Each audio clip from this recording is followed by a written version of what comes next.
आज का जो हमारा विषय है, अपना समय अतिरिक्त व्यय न करते हुए विषय पर आती हूं। देखिए, आज का हमारा विषय है जाति पाति व्यवस्था और आर्य समाज।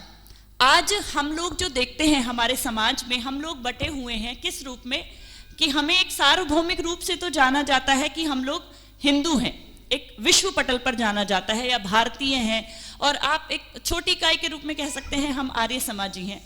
लेकिन हमारे अंतर मनों में हम बटे हुए हैं, मैं ब्राह्मण हूं, मैं राजपूत हूं, मैं जाट हूं, मैं यादव हूं, मैं कायस्थ हूं, मैं कश्यप हूं, मैं अन्य जितनी भी जातियां होती हैं हम उनमें बटे हुए हैं।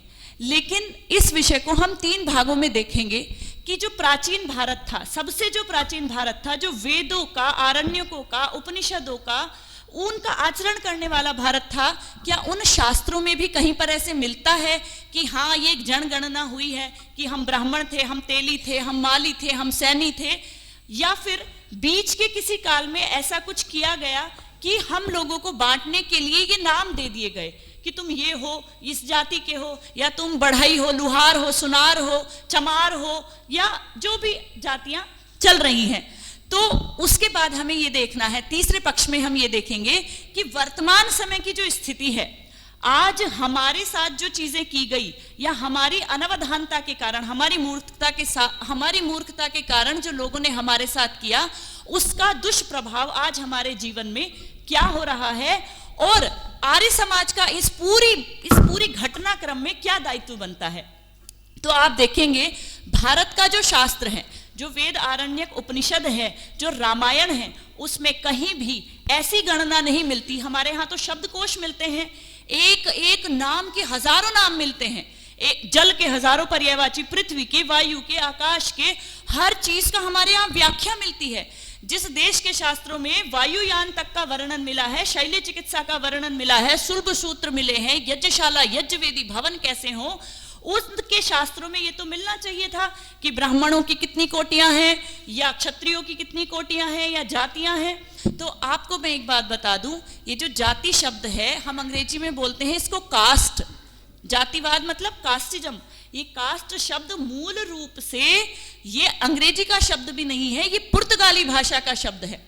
और 1927 में एक कमीशन आया था, तब उस कमीशन के माध्यम से ये तय किया गया कि भारत में जो जातियां हैं, जो लोग हैं, जो जो काम करते हैं, उनसे उनकी जाति की गणना की जाए। और जब ये आया था, ये जो नियम आया था, ये जो राजपत्र आया था, इसको कहा गया साइमन कमीशन। तो हमने सुना है कि साइमन कमीशन का हमारे यहाँ आजादी से पहले बहुत विरोध हुआ था कि साइमन कमीशन का विरोध करो। विरोध करने वाले 2 मुख्य लोग थे, कांग्रेस नहीं थी। साइमन कमीशन का विरोध करने वाले 2 मुख्य लोग थे, एक थे लाला लाजपत राय, दूसरे थे महामना पंडित मदन मोहन मालवीय। एक घोर आर्य समाजी लाला लाजपत राय, एक घोर पौराणिक पंडित मदन मोहन मालवीय। दोनों का उदाहरण इसलिए दे रही हूं, उन्होंने साइमन कमीशन का विरोध इसलिए नहीं किया कि उसमें 7 के 7 जो अधिकारी थे, कमिश्नर थे, वो विदेशी थे, बल्कि इसलिए था क्योंकि वो जानते थे हमारे भारत में भेदभाव वाली स्थिति नहीं होती। हमारे यहाँ जाति व्यवस्था जो है वो कर्म से मानी जाती है, जन्म से नहीं मानी जाती।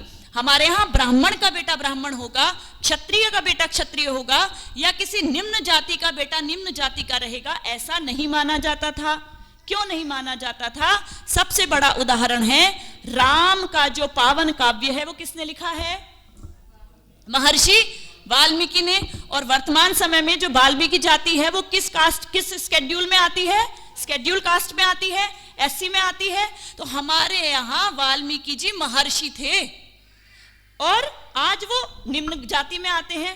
रावण किस जाति का था भाई? रावण ब्राह्मण था।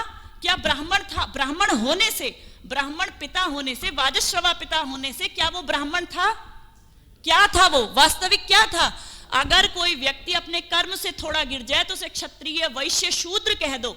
कोई किसी की नारी का अपमान करे, किसी के हवन को गिरा दे, उसने तो शूद्र से भी निम्न कर्म किया, वो तो राक्षस जाति का हो गया भाई, वो तो मनुष्य से भी पतित हो गया, किसी जाति का रहा ही नहीं। तो केवल हमारे यहाँ ये बात स्पष्ट है आप लोगों को, ब्राह्मण कुल में जन्म लेने से कोई भी ऊंची जाति का, डाकू थे ना, वाल्मीकि जी कौन थे, डाकू थे, ऐसी कहानी मिलती है ना, लेकिन उन्होंने ऋषित्व को प्राप्त किया, महर्षि हुए, भगवान श्री राम का काव्य लिखा उन्होंने।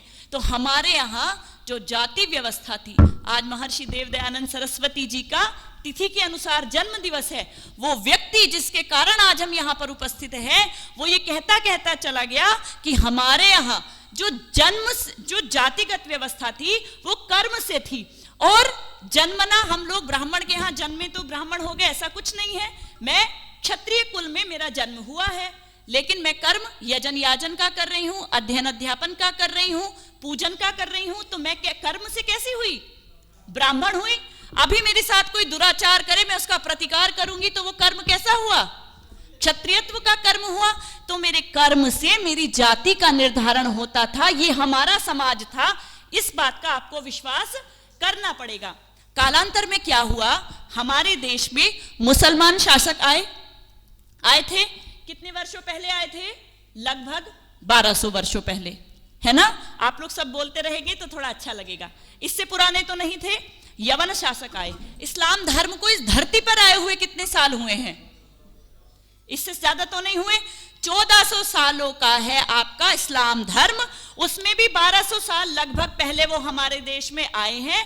और जब वो हमारे देश में आते हैं तो उन्होंने क्या किया, हमारे तक्षशिला, हमारे नालंदा, हमारे पाटलिपुत्र, बड़े बड़े विश्वविद्यालय, कहां एक पाकिस्तान में, कहां एक बिहार में, बड़े बड़े लगभग 50 विश्वविद्यालयों का नाश कर दिया, जला दिया, खत्म कर दिया।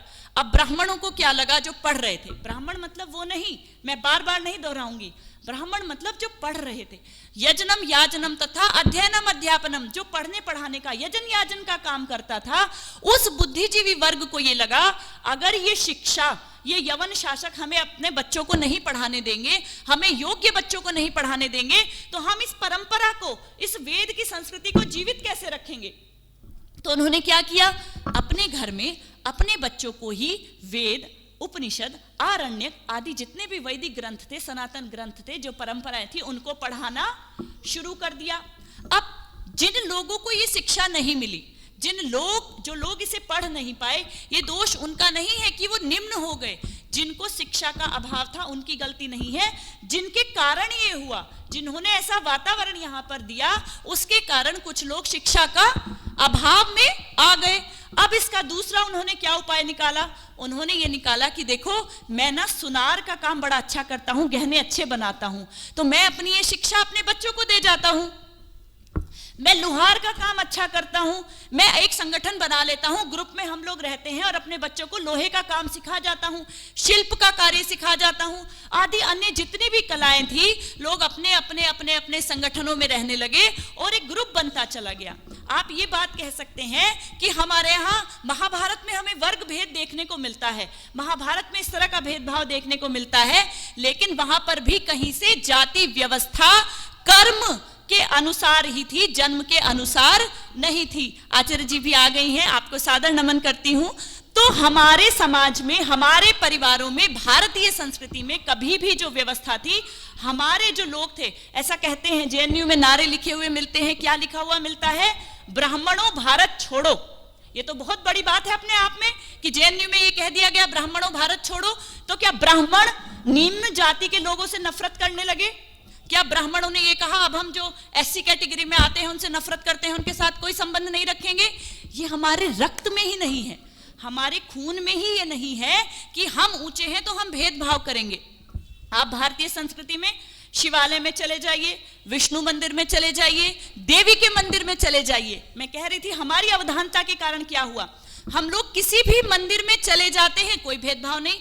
मैं शिव के मंदिर में जाऊं, ऐसा नहीं है कि हनुमान के मंदिर में कोई मुझे जाने से मना करेगा। मैं बौद्ध धर्म के मंदिर में चला जाऊं, ऐसा नहीं है कि कोई मुझे जैन मंदिर में जाने को मना करेगा। और इसी मूर्खता के चलते हम मजारों पे भी जाने लगे, हम मस्जिदों में जाने लगे, हम चर्चों में भी जाने लगे। हमने ये तो पता था कि हमें स्वतंत्रता है अपनी धार्मिक मान्यताओं को लेकर के, लेकिन हमें यही नहीं पता था कि हमें जाना कहां है। लेकिन इस्लाम में ऐसा नहीं होता कि तुम चर्च जाओगे तो तुम मुस्लिम धर्म से निकाल दिए जाओगे। ईसाइयों में ऐसा नहीं होता कि तुम मस्जिद जाओगे और तो ईसाई भी रह जाओगे, या तुम मंदिर जाओगे या देवी के सामने हाथ जोड़ोगे तो तुम ईसाई भी रह जाओगे। ये केवल वैदिक सनातन परंपरा की ही विशेषता थी कि हम लोग अपनी धार्मिक मान्यताओं में स्वतंत्र थे, शिक्षा में स्वतंत्र थे, और वो शिक्षा भी हम अपनी योग्यता के हिसाब से अर्जन करके हमें उस वर्ण का नाम दे दिया जाता था। प्राचीन उदाहरणों की बात चल रही थी तो मैं आपको एक उदाहरण देना चाहूंगी। आपने महात्मा बुद्ध का नाम सुना है? महात्मा बुद्ध किस जाति में उत्पन्न हुए थे? क्षत्रिय जाति में, है ना, राजा के बेटे थे, क्षत्रिय जाति में उत्पन्न हुए थे। महात्मा बुद्ध ने पढ़ा, ध्यान लगाया, साधना की प्राप्ति की। मैं ये नहीं बता रही हूं बौद्ध धर्म क्या है, मैं ये बताना चाह रही हूं उन्होंने ज्ञान की प्राप्ति की, उन्होंने तपस्या की, बोध गया में उनको ज्ञान प्राप्त हुआ, अपने शिष्यों को उन्होंने ज्ञान दिया और कहा एशो धम्म सनातन, मेरे हिसाब से सनातन धर्म की ये व्याख्या है। तो कहने का मतलब यह है, अगर वो क्षत्रिय कुल में होते तो केवल युद्ध की ही शिक्षा दे सकते थे, लेकिन उन्होंने ध्यान साधना करके एक नया धर्म बनाया। वो धर्म आज किस रूप में है वो एक अलग विषय है, लेकिन हमारी संस्कृति पहले से ही इस चीज की स्वतंत्रता देती है कि आप अपने अनुसार किसी का भी सम्मान कर सकते हैं, अपने गुण कर्म स्वभाव को वैसा बना सकते हैं। आपने सम्राट हर्षवर्धन का नाम सुना है? चीनी यात्री ह्वेनसांग उनके समय में भारत आए थे। जब वो भारत आते हैं तो वो अपनी एक पुस्तक में ये लिखते हैं कि जो हर्षवर्धन थे वो बौद्ध धर्म का बहुत सम्मान करते थे, तो मेरे हिसाब से वो बौद्ध है। लेकिन सम्राट हर्षवर्धन के जो राज्य के कवि थे, जो राज दरबार के कवि थे, वो थे बाणभट्ट। बाणभट्ट ने अपनी कादंबरी में लिखा है कि जो सम्राट हर्षवर्धन थे वो शैव थे, शिव को मानने वाले थे। मतलब हमारे जो सम्राट थे वो हर विचारधारा का, हर जो संस्कृति थी, हर संप्रदाय का सम्मान करते थे। वो विरोध नहीं था, सम्मान करते थे। वो शैव मत का भी सम्मान करते थे और अन्य मत का भी सम्मान करते थे। आपने सम्राट अशोक का भी नाम सुना होगा। अफगानिस्तान से लेकर के कर्नाटक तक उनके लगभग 180 ताम्रपत्र, तालपत्र प्राप्त हुए हैं, जिसमें उनके द्वारा लिखे हुए वाक्य हैं। उन्होंने उसमें कहीं भी ये नहीं लिखा मैं सम्राट, मैं मानता हूं बौद्ध धर्म को, तो केवल मेरी मानो या केवल बौद्ध धर्म की मानो। उनके ताल पत्रों में स्पष्ट लिखा हुआ मिलता है श्रमणों का, ब्राह्मणों का सम्मान करना चाहिए। तो कहने का मतलब ये है, जो शिक्षा का, अध्ययन अध्यापन का, जो शास्त्रों की बात करता है वो ब्राह्मण कोटि में आता है, और इसके अतिरिक्त जो लोग अन्य कर्म करते हैं, जो सुरक्षा का कार्य करते हैं, वो क्षत्रिय कोटि में आते हैं, और जो वैश्य का कार्य करते हैं, व्यापार का कार्य करते हैं, और या कहिए समाज में जो व्यापार की जितनी भी व्यवस्था है उनको चलाते हैं, वो लोग कौन होते हैं? वैश्य होते हैं। सब कहते हैं कि इसका कोई आधुनिक उदाहरण दीजिए। ये तो प्राचीन उदाहरण हो गए, ये तो 1000 वर्ष पहले की बात हो गई, वर्तमान का कोई उदाहरण दीजिए। तो मैंने शुरू में एक नाम लिया था, 1927 में एक कमीशन आया था, साइमन कमीशन। साइमन कमीशन का विरोध किया था लाला लाजपत राय ने और महामना पंडित मदन मोहन मालवीय जी ने। लाला लाजपत राय जी कौन थे आप जानते हैं? पंजाब केसरी थे। लाला लाजपत राय जी बनिया जाति से थे। वो चाहते तो लाला रह जाते, अपनी दुकान खोलते, अपना काम करते, लेकिन लाला लाजपत राय जी ने किसके लिए काम किया? दलितोद्धार के लिए काम किया, दलितों को ऊपर उठाने के लिए काम किया। तो क्या वो दलित हो गए? लाला लाजपत राय जी ने जब साइमन कमीशन का विरोध किया, उसके विरोध में जब लाठीचार्ज हुई, 1928 में उनकी मृत्यु हो गई। उन्होंने ये कहा था, एक घटना मुझे याद आ रही है, वो अवश्य सुनाना चाहूंगी। उन्होंने ये बात कही थी कि मेरे शरीर पर पड़ी हुई एक एक चोट, ये जो राज्य यहां पर शासन कर रहा है, इसकी कील उखाड़ने का काम करेगा। और लगभग 1947 में भारत को आजादी मिल गई थी। 1928 में जब उनकी मृत्यु हुई, उनकी मृत्यु के 1 महीने बाद ही भगत सिंह ने, बट्टुकेश्वर दत्त आदि ने उनकी मृत्यु का बदला भी ले लिया था। ये एक अलग ही प्रसंग है। लाला लाजपत राय जी कौन थे? लाला लाजपत राय जी वो थे जिनसे क्रांतिकारियों ने कहा कि आप हमें थोड़ा सा धन दीजिए, हमें धन की आवश्यकता है। उन्होंने कहा मैं तुम्हारे लिए एक ऐसी व्यवस्था कर दूंगा कि तुम्हें धन की कमी नहीं पड़ेगी। और उन्होंने अपनी पूरी संपत्ति में से 3000 रुपए जोड़ करके उस समय पर एक बैंक की स्थापना की। क्या नाम है उस बैंक का? Punjab national bank. और वो नेशनल बैंक जिसका आज करोड़ों अरबों करोड़ों का टर्नओवर है, विदेशों में भी संस्थाएं हैं, वो बैंक उन्होंने स्थापित किया। अगर वो बैंक वो ये कहते कि बस ये बैंक बनिए ही चलाएंगे, तो क्या वो आज बैंक चल पाता? आज वो बैंक किसी अवस्था में होता? और भी संस्थाओं की उन्होंने स्थापना की, लेकिन बनिया जाति में होने के बाद उन्होंने केवल वही वैश्य का कर्म नहीं किया, दलितों का उद्धार किया, इस राष्ट्र की आजादी के लिए कार्य किया और भी बहुत से बड़े बड़े कार्य किए। दूसरे उनके साथ साइमन कमीशन का विरोध करने वाले दूसरे व्यक्ति कौन थे? पंडित मदन मोहन मालवीय जी। पंडित मदन मोहन मालवीय जी घोर पौराणिक व्यक्ति थे। वो पौराणिक व्यक्ति थे, उसका प्रमाण ये भी है, उन्होंने जब बीएचयू की स्थापना की, आप जाएंगे अगर आपने बनारस में देखा है, तो एक जीता जागता संस्थान, एक जीता जागता आदर्श महाविश्वविद्यालय उन्होंने स्थापित किया। वो आज पूरे विश्व में ऐसा वेद विभाग कहीं नहीं मिलेगा, साहित्य विभाग नहीं मिलेगा, आयुर्वेद विभाग नहीं मिलेगा। ऐसा मतलब आप वहां जाएंगे, आपकी आत्मा अपने आप में प्रसन्न हो जाएगी कि क्या तपस्या इस आदमी ने की थी। तो पंडित जो मदन मोहन मालवीय जी थे, उनको भी ये बात पता थी कि वो ये कहते हैं कि लाला जी भले ही मैं पौराणिक हूं, लेकिन मैं जानता हूं इस देश में जाति व्यवस्था कभी भी जन्म से नहीं रही। ब्राह्मण का बेटा अगर अयोग्य है तो वो कभी भी ब्राह्मण नहीं हो सकता। इस देश में जाति व्यवस्था कर्म से ही होनी चाहिए। और माननीय राहुल गांधी जी कहते हैं बिहार में जो जाति व्यवस्था की जनगणना हुई है वो ठीक हुई है। तो महामना मदन मोहन मालवीय जी ने भी इस चीज का विरोध किया। लाला जी की मृत्यु के बाद जब भगत सिंह ने उनकी मृत्यु का बदला लिया, तो भगत सिंह कौन थे? कौन जाति के थे? क्षत्रिय जाति के थे ना। लेकिन उनके जो दादाजी थे अर्जुन देव जी, वो आर्य समाजी थे। और आर्य समाज से उस व्यक्ति को ये आज कह देते हैं कि वो कम्युनिस्ट थे, वो इसे पढ़ रहे थे, उसे पढ़ रहे थे, ऐसा कुछ भी नहीं था। वो युवक जो था वो अपने दादा से प्रेरणा लेकर के जेल में भी पढ़ाई कर रहा था और कर्म से वो क्षत्रियत्व का कर्म कर रहा था। तो इस प्रकार हमारे देश में उन चीजों का विरोध किया गया। लेकिन 1932 और 31 में जातिगत जनगणना की गई। 4114 जातियां उस राजपत्र में लिखी गई और ये बताया गया तू तेली, तू बनिया, तू माली, तू सैनी, तू ब्राह्मण, तू जाट, तू त्यागी, और तुम लोग इस तरह से बटे हुए हो। लोगों ने फिर भी स्वीकार नहीं किया, कहा नहीं, हमारे यहाँ ये नहीं होता था, हम इसको स्वीकार नहीं करेंगे। क्यों नहीं करेंगे? जब लाला जी की मृत्यु पर बृहत्तर भारत नाम की सभा ने एक शोक सभा का आयोजन किया, तो जिसके नाम पे कम्युनिस्ट और जिसके नाम से तथाकथित बुद्धिजीवी कहते हैं कि हम तो एससी हैं और हमें बड़ा गर्व है, उन एससीओ के जो सबसे बड़े बुद्धिजीवी हुए डॉक्टर भीमराव अंबेडकर जी, उन्होंने उस सभा का संचालन किया और कहा, कौन भीमराव अंबेडकर जी जानते हैं? जिन्होंने महात्मा गांधी की मृत्यु के बाद एक शोक सभा नहीं की, वो भीमराव अंबेडकर जी जिन्होंने महात्मा गांधी की मृत्यु के बाद एक शोक संदेश नहीं पढ़ा, शोक पत्र नहीं लिखा, उन डॉक्टर भीमराव अंबेडकर जी ने वो आए, उनकी सभा में पूरा एक बड़ा पत्र हाथ में लिया और कहा ये मैंने लिखा है लाला जी के लिए। कौन लाला जी? है ना? और लिखा, और जब उसको पढ़ने लगे तो 15 मिनट तक रोते रहे। ये इतिहास में अंकित है।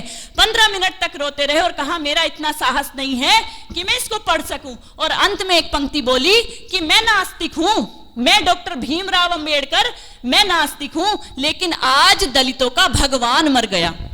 ये वो आर्य समाज था कि उन्होंने कहा कि आज दलितों का अगर कोई भगवान था तो वो भगवान मर गया। तो ऐसे लाला लाजपत राय जी थे जिन्होंने उन नियमों का विरोध किया जिन नियमों के कारण ये लगभग 700-800 वर्षों के अंदर हमारी देश में जातियों का इतना विपरीत स्थिति पैदा कर दी गई।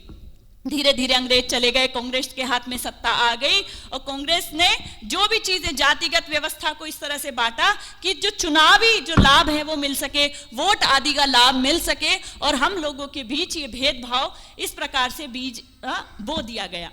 तो कहने का मतलब ये है कि आजादी से पूर्व तक भी जो हमारे लोग समाज में काम कर रहे थे वो इस बात को मानते थे कि हमारे देश में जो जातिगत जनगणना है वो नहीं होनी चाहिए। आर्य समाज का इसमें बहुत बड़ा योगदान है, क्योंकि आपने सुना होगा एक नाम आर्य समाज में, स्वामी श्रद्धानंद।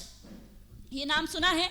स्वामी श्रद्धानंद किस जाति के थे? क्षत्रिय जाति के थे। उन्होंने संन्यास लिया तो ब्राह्मण होने चाहिए थे इस नाते। तो वो क्षत्रिय जाति राजपूत पंजाब से जन्म लेने के बाद क्या हो गए? ब्राह्मणत्व में चले गए, उन्होंने दलितों क्या उद्धार का कार्य किया। आप उस हिसाब से तो उन्हें कहिए दलितों के लिए कार्य कौन कर रही है? मायावती जी कर रही हैं, तो वो तो दलित हो गए। स्वामी श्रद्धानंद जी ने दलितों के लिए कार्य किया, जो निम्न कोटि के लोग थे उनके लिए कार्य किया। और आज हम लोग बड़े गर्व से कहते हैं, मैंने 10 घर वापसी करवाई, मैंने 20 धर्मांतरण करवाए, 100 धर्मांतरण करवाए, और मैं धर्म परिवर्तन करवाने में अपने लोगों को वापस लाने का, गृह घर वापसी का कार्य कर रहा हूं। अकेले स्वामी श्रद्धानंद ने, अकेले उत्तराखंड राज्य में अकेले व्यक्ति ने 39 गांवों की घर वापसी करवाई थी। हम क्या दावा करते हैं? हम किस बात का दावा कर रहे हैं आज कि हम काम कर रहे हैं? वो पौराणिक था पंडित मदन मोहन मालवीय, जिसने बीएचयू जैसा विश्वविद्यालय, विश्व हिंदू बीएचयू काशी हिंदू विश्वविद्यालय बना दिया। वो जीती जागती संस्था है। और स्वामी श्रद्धानंद कोई व्यक्ति नहीं थे, सामान्य मनुष्य नहीं थे, चलती फिरती संस्था थी। और आर्य समाज का धन्यवाद, उन्होंने गुरुकुल कांगड़ी का विनाश कर दिया। इस हम क्या मानते अपने आप को? स्वामी श्रद्धानंद ने कितनी तपस्या की होगी उस समय में, कितनी विपरीत परिस्थिति में, और आज गुरुकुल कांगड़ी में चले जाओ, आपको दुख होगा, गर्व नहीं होगा। हमने खत्म कर दिया गुरुकुल कांगड़ी। मैं गुरुकुल कांगड़ी में भी गई हूं, वहां के लोगों से भी बात की है, लेकिन दुख होता है ऐसी संस्था को देख करके, जिसको आपने पूरी तपस्या, अपनी पूरी संपत्ति लगा दी, अपने दोनों बच्चे लगा दिए, अपनी पत्नी को छोड़ दिया, पूरा कितना त्याग किया। दिल्ली में बंदूक के सामने खड़ा हो गया वो व्यक्ति, और आप क्या बात करते हैं? आप कहते हैं कि आप ऊंची इमारत बना देंगे तो आप अच्छा आर्य समाज चला रहे हैं। भूल जाइए, आप भूल जाइए, जो हम कर रहे हैं वो कुछ भी नहीं कर रहे हैं जो उन्होंने किया था। और आज तो उससे विपरीत ही परिस्थिति है। पहले तो अंग्रेज थे, वो कह रहे थे कि तुम नीचे हो, तुम ऊंचे हो। डार्विन ने एक थ्योरी बनाई, और उसमें, उस पत्र में उसने लिखा, जिसकी ऐसी ऐसी नाक है वो ऊंचा है, जिसके ऐसे ऐसा चेहरा है, रंग है, वो ऊंचा है, और जिसका ऐसा ऐसा रंग है वो नीचा है। हमारे यहाँ ऐसा भेदभाव नहीं था। हमारे यहाँ अष्टावक्र भी सबसे ऊंचा था। हमारे यहाँ ऐसा भेदभाव नहीं था। हमारे यहाँ पर क्षत्रिय होता था, शिखंडी भी युद्ध करता था। आप किस भेदभाव की बात कर रहे हैं? आप अपनी संस्कृति को पहचानेंगे नहीं तो कौन पहचानेगा? अगर हम अपनी संस्थाओं को, अगर हम अपनी संपत्तियों को, अगर हम अपने शास्त्रों को, अगर हम अपने गुरुकुलों को, और अगर हम अपने बच्चों को जो गुरुकुलों में पढ़ रहे हैं संरक्षण नहीं दे सकते, तो इन चिंतनों का कोई लाभ नहीं है। आप मेरी बात का विश्वास मानिए। बहुत ही बुरी स्थिति हो चुकी है। जो लोग अभी आज हमें जातियों में बांट रहे हैं, जो लोग आज जेएनयू में ब्राह्मणों भारत छोड़ो लिख रहे हैं, जो लोग भारत तेरे टुकड़े होंगे इंशाअल्लाह इंशाअल्लाह कह रहे हैं ना, विश्वास मानिए, इस भारत के टुकड़े होंगे ही होंगे। पाकिस्तान हो गया, अफगानिस्तान कब का हो गया, बांग्लादेश हट गया, तो टुकड़े होने में कोई देर तो नहीं है। टुकड़े भी होंगे, लेकिन उससे पहले व्यक्ति व्यक्ति से कट जाएगा, मनुष्य मनुष्य से कट जाएगा। हम सबसे पहले किसी व्यक्ति से मिलते हैं तो उसकी जाति पूछते हैं, कोशिश करते हैं कि पता चले कि इसकी जाति क्या है, और जब हमें जाति का पता लग जाता है तब हम उस हिसाब से उसके साथ व्यवहार करते हैं। तो जो परंपरा हमें दे गए हमारे ऋषि मुनि महर्षि, लाला लाजपत राय, वीर सावरकर, क्या राहुल गांधी कहते हैं कि वीर सावरकर माफी वीर थे?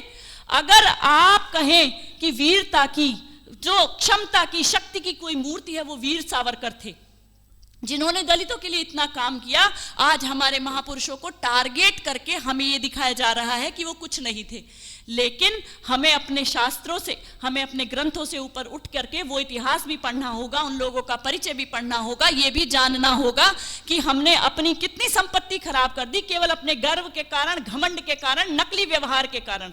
ये जातिगत जो व्यवस्था है ना, मैं अभी कल परसों एक वीडियो देख रही थी, क्योंकि मैं बात कर रही थी जातिगत व्यवस्था की अपने साथ के मित्रों से, तो YouTube में भी वैसी ही एक वीडियो दिखाई। तो एक सर दिव्य कीर्ति जी हैं, मैं उनकी किसी भी बात का समर्थन नहीं करती हूं, लेकिन उन्होंने कहा कि मैं आर्य समाजी पृष्ठभूमि से आता हूं और मेरे घर में हमें अपनी जाति नहीं बताई जाती थी, बस हम आर्य हैं ऐसे बताया जाता था। तो कहने का मतलब ये है कि आर्य समाज के पास आज भी वो शक्ति है, वो विचार है, वो प्रेरणा है, वो आदर्श महापुरुष हैं, जिनको देख करके हम इस बात पर चिंतन कर सकते हैं कि कोई भी छोटा नहीं है, बड़ा नहीं है। हमारे यहाँ सब समान होते थे। अगर आप अपनी योग्यता के हिसाब से किसी विद्या को नहीं सीख पाते, किसी शिक्षा को नहीं सीख पाते, तो वो आपका भविष्य आपको आगे नहीं ले जाएगा। अगर कोई अभिनेता है, मान लीजिए कोई शाहरुख खान है, कोई अमिताभ बच्चन है, अगर उनके बच्चे अच्छी एक्टिंग नहीं करेंगे तो कोई करण जौहर उनका करियर नहीं बचाएगा। आप जिस भी क्षेत्र में हैं, आपको अपना सर्वश्रेष्ठ देना होगा, तभी आप ब्राह्मण हैं। क्या कहा गया है वेद में? कहा गया है अगर प्रजापति का एक शरीर है तो ब्राह्मणों मुखम आसीत। तो ब्राह्मण जो हैं, जो शिक्षा करते हैं, जो अध्ययन अध्यापन करते हैं, जो पढ़ाई करते हैं, वो ब्राह्मण उस प्रजापति का मुख है। उरु तदस्य यद वैश्य, जो उसके पैर हैं वो वैश्य हैं, और जो बाहु हैं वो क्षत्रियत्व है। और पैरों के बिना भी समाज कभी चलता है क्या? कभी चल सकते हैं क्या? पहियों के बिना गाड़ी चल सकती है क्या? वो भी मुख्य साधन है। लेकिन शूद्र कुछ अलग से नहीं है। ब्राह्मण का बेटा अगर ब्राह्मणत्व का कार्य नहीं करेगा, रावण की तरह गरत कृत्य करेगा, तो वही शूद्र है। क्षत्रिय जाति में उत्पन्न होने वाला अगर कोई व्यक्ति क्षत्रियत्व से जीवन नहीं जी रहा, तो वही शूद्र है। शूद्र कोई तीसरा वर्ण अलग से नहीं है। ये बात आपको अपने स्तर पर इस समाज को बतानी होगी, क्योंकि लोग आजकल बहुत गर्व करते हैं कि मैं इस जाति से हूं, मैं इस बिरादरी से हूं। इस गर्व के चलते ही जो हमारी संगठन में शक्ति थी, संघे शक्ति कलियुगे का जो नारा था, वो कहीं ना कहीं नष्ट होते जा रहा है। और ये जो चीजें हैं, ये हमारे रक्त में नहीं। हम सबसे पहले छोटे छोटे बच्चों को आप देखेंगे तो छोटे छोटे बच्चे कहते हैं मैं जाट हूं, ऐसा वो गर्व करते हैं। वो इस बात पर गर्व नहीं करते कि मैं भारतीय हूं, या मैं हिंदू हूं, या मैं वैदिक हूं, या मैं सनातनी हूं। और इन सब चीजों को ठीक करने का जो सबसे अंतिम पड़ाव है, जो मैं कह रही थी, जो सबसे अंतिम उपाय है, वो उपाय क्या हो सकता है? वो उपाय हो सकता है शिक्षा। वैदिक परंपरा की जो शिक्षा थी, जो हमारी जो परंपरा की जो शिक्षाएं थी, जो वैदिक शिक्षा थी, यदि पुनः उन शिक्षाओं को लागू किया जाए तो ही इसका उपाय, तो ही इसका निवारण हो सकता है। किस रूप में, उसको आपको एक बार समझना होगा। भारत की जो व्यवस्था थी, ऋषि महर्षियों ने 4 रूप में व्यवस्थित की थी। ब्राह्मण, क्षत्रिय, वैश्य, शूद्र। ये आपको पता है, बताने की आवश्यकता नहीं है। ये वर्ण थे 4। इन 4 वर्णों को 4 आश्रमों में भी बांटा गया था। ब्रह्मचर्य आश्रम, गृहस्थ आश्रम, वानप्रस्थ, संन्यास। तो जो 4 आश्रम थे, आश्रम का क्या अर्थ होता है? आ का अर्थ होता है सहित, श्रम का मतलब होता है परिश्रम, जिसमें हम परिश्रम के साथ रहते हैं, श्रम के साथ रहते हैं। तो आजकल ब्रह्मचर्य आश्रम में ब्रह्मचारी कैसे हो गए हैं? जो बच्चे हैं विद्यालय में कितनी देर जाते हैं? 4 से 5 घंटे के लिए, 2 से 3 घंटे के लिए ट्यूशन के लिए जाते हैं। तो अगर आप विद्यार्थियों को 5 स्टार होटल जैसे स्कूल्स हैं, आज हमारे बच्चे जिन स्कूल्स में पढ़ते हैं, हम ऐसे स्कूल्स ढूंढते हैं जिसमें एसी हो, ये हो, वो हो, इस तरह की सुविधाएं हो। तो परिश्रम तो नहीं रहा, श्रम तो नहीं रहा। तो बच्चों में जो ब्रह्मचर्य आश्रम है वो समाप्त हो गया। दूसरी बात आई गृहस्थियों की। गृहस्थी भी आजकल पूरी सुविधाओं के सुखों के साथ रहते हैं, कोई तपस्या नहीं रही, तो वो आश्रम भी समाप्त हो गया। देखिए, पूर्ण रूप से समाप्त नहीं हुआ है। आज भी बहुत अच्छे गृहस्थ हैं। सब कुछ हमेशा कभी भी समाप्त नहीं होता, बीज रूप में तो रहता ही है। बचा क्या है? नाम मात्र के वानप्रस्थी और सन्यासी बचे हैं। मतलब उस आयु के जो लोग हैं, वानप्रस्थ की आयु के लोग जो हैं और सन्यास आश्रम की आयु के जो लोग हैं, यदि वो लोग मिल करके हमारे समाज में, हमारे परिवेश में इस तरह का एक व्यवहार लेकर के आए, इस तरह का प्रयास करके लेकर के आए। मैं आजकल आर्य समाजों में जाती हूँ और ये कहती हूँ कि मैं ऐसी बात बोलूँगी जो आर्य समाज के विरुद्ध है, फिर मेरे को बुलाते नहीं है बहुत ज़्यादा। और तो मैं यहाँ पर भी वही बात बोलूंगी कि मैं विरोधी बात बोल रही हूँ, आप लोग भी भले ही मत बुलाइएगा। हम लोग बहुत तरह की जो संगठन है उनके साथ कार्य कर ही रहे हैं, वो बात नहीं है। बात ये है कि आपको थोड़ा सा परिवर्तन की ओर आगे बढ़ना होगा। तालाब का पानी भी अगर बदलेगा नहीं तो खराब हो जाएगा। नदी का पानी निरंतर बहता रहता है तो उसमें सड़ने की, गलने की क्षमता जो है वो समाप्त हो जाती है। मैं इसलिए ये बात कह रही हूँ, आपको परिवर्तन के लिए उन लोगों के बीच में जाना होगा। जो मैं पहले घटना बता रही थी ना शुरुआत में यहाँ आने की, वो घटना मेरे को बताने नहीं दी। मैं उसमें ये बताना चाह रही थी कि जो मोहन गार्डन आर्य समाज है ना, वहां पर छोटे छोटे से घर हैं। उन घरों में जा जा करके लोग हवन कर रहे थे। मंगोलपुरी आर्य समाज में ये साक्षात ये व्यक्ति नहीं है, ये पूरी संस्था है। ये दूसरा महिला श्रद्धानंद है। ये महिला श्रद्धानंद बैठी है आपके सामने। ये मंगोलपुरी नाम सुना है? बुद्ध विहार मंगोलपुरी, वहां पर इस मंच से छोटे छोटे घर हैं। इस हॉल में तो वहां पर एक पूरा मतलब कस्बा ही बस जाएगा, इतने छोटे छोटे घर हैं। इन्होंने वर्षों तक रविवार को अपने पैसे, अपना यज्ञकुंड, अपनी समिधा, अपनी सामग्री, अपना सब कुछ, घी, सब कुछ अपना ले जा करके वहां पे हवन, मैं भी इनके साथ ही हम लोग जाते थे और हवन किया है। आज भी वो लोग हमारे साथ जुड़े हुए हैं। उनके बच्चों का जन्मदिन होता है, हम प्रयास करते हैं जाने का। इतने मात्र से आप सोचेंगे कि आप संभाल ले जाएंगे, बचा ले जाएंगे, तो विश्वास मानिए वो दिन दूर नहीं। उन्हें भी ये विश्वास था कि पाकिस्तान को कभी अलग नहीं होने देंगे, लेकिन हो गया। उन्हें भी ये विश्वास था उसके कुछ वर्षों बाद ही बांग्लादेश जैसा कुछ नहीं होगा, लेकिन हो गया। आपको भी यही विश्वास हो रहा होगा ये संस्था हमारी रहेगी, लेकिन ऐसा नहीं है। कब इसमें बकरी चलाने का एक गौशाला खोल दी, गौशाला तो खैर इस्लाम धर्म में नहीं होती, कब यहाँ पर क्या कर दिया जाएगा वो आपको भी उस बात का अंदाजा नहीं है। तो समाधान के रूप में आपको उतरना होगा अपनी ऊंचे विचारधारा से नीचे लोगों के साथ, सामान्य लोगों के साथ, जिन लोगों के पास सुविधाएं नहीं है, उनकी गलती नहीं है। अगर आप उन तक सुविधाएं नहीं ले जा रहे हैं, अगर आप उन तक अपना व्यवहार, विचार, केवल आर्य प्रतिनिधि सभा का दायित्व है क्या? आर्य प्रतिनिधि, मैंने एक आर्य समाज में कहा ऐसे ऐसे ऐसे ऐसे करके हम प्रकल्प चला रहे हैं, आप भी उसमें जुड़िए। अरे बहन जी, 200वीं जयंती है, महर्षि दयानंद सरस्वती की जन्म शताब्दी है, और आर्य प्रतिनिधि सभा या यहाँ की प्रतिनिधि सभाएं या जितने भी संगठन हैं वो बहुत कार्य कर रहे हैं, और हम वो हवन चला रहे हैं। तो आप क्या कर रहे हैं? आपकी आर्य समाज क्या कर रही है? आपका क्या दायित्व है? आप किन लोगों से मिल करके किन बच्चों को गुरुकुल भेज रहे हैं? इनकी संस्था ने पता नहीं कितने बच्चे गोद लेकर के उनके पढ़ने पढ़ाने की व्यवस्था कर दी। जिन बच्चों को ये पढ़ाएंगे, क्या वो बच्चे कल को समाज में उतर के कार्य नहीं करेंगे? तो यदि आप किन्हीं बच्चों का दायित्व लेते हैं, आप अपनी कॉलोनी का दायित्व लेते हैं, आपके यहाँ तो गरीब कुछ तो होगा, झुग्गी झोपड़ी जे कॉलोनी आसपास कहीं तो होगी। अगर आप जा करके अपनी संस्थाओं में कार्य करते हैं, तो ये जो जातिगत दुर्व्यवस्था है, ये हमारे शास्त्रों में नहीं थी, ये तो आप समझ गए होंगे। ये हमारे वेदों पुराणों में नहीं थी, ये भी आप समझ गए हैं। ये हमारे लोगों में नहीं थी, ये भी आप समझ गए हैं। लेकिन ये जो वाम पंथ हमारे देश में आ गया है, वाम पंथ के पीछे छिपा हुआ जो इस्लाम हमारे देश में आ गया है, इसके कारण हमारे देश में ये जाति व्यवस्था इतनी दूषित हो गई है। और इस दूषित जाति व्यवस्था को ठीक करने का दायित्व केवल आर्य समाज का है, क्योंकि आर्य समाज में स्त्री ही ब्रह्मा बभूविथ, स्त्री को भी पढ़ाने बिठा दिया है। पद्याम मतलब जो शूद्र है वो भी सारे ग्रंथ पढ़ सकते हैं, ऐसा जो अधिकार देता है वो आर्य समाज ही देता है। तो आर्य समाज की शिक्षा की बात मैं कर रही थी कि समाधान के रूप में यदि आप चिंतन करते हैं तो समाधान एक ही है, वो ये है कि आप समाधान के लिए जो प्राचीन शिक्षा पद्धति थी उसको जितना अधिक हम लोग बढ़ा सकें उतना ही अच्छा है। जो गुरुकुल चल रहे हैं, जो भी जहाँ भी गुरुकुल चल रहे हैं, वहाँ ज़्यादा से ज़्यादा गरीब लोगों के, अपने ड्राइवर जो भी आपके सेवक हैं, सहायक हैं, उनके बच्चों को पढ़ने भेजें। कल को वो बच्चे वेद की शिक्षा ले करके इस समाज में ही कार्य करेंगे, और फिर जो अन्य लोग हमारे दूसरे मतों में जा रहे हैं, दूसरे धर्मांतरण कर रहे हैं, उनकी भी हम पुनः घर वापसी कर सकते हैं। तो शिक्षा बिगड़ने के कारण ही जाति व्यवस्था बिगड़ी थी, और शिक्षा के सुधरने के कारण ही अभी नई शिक्षा नीति लागू हुई है, एनईपी है ना, एनईपी 2020। उसमें भी ऐसा कोई विशेष प्रावधान नहीं आया कि संस्कृत के लिए आया हो, गुरुकुलों के लिए आया है। बहुत अच्छे प्रावधान है, लेकिन ऐसा कोई विशेष प्रावधान नहीं है कि जिसमें विद्यापीठों में, गुरुकुलों में बच्चों को आधुनिक विज्ञान की भी शिक्षा दी जा सके, साइंस भी, मैथ्स भी, अन्य भी जो भाषाएं हैं, अंग्रेजी तो क्या लैंग्वेज है, वो तो आप किसी भी आयु में सीख सकते हैं, हमने अभी सीखी है।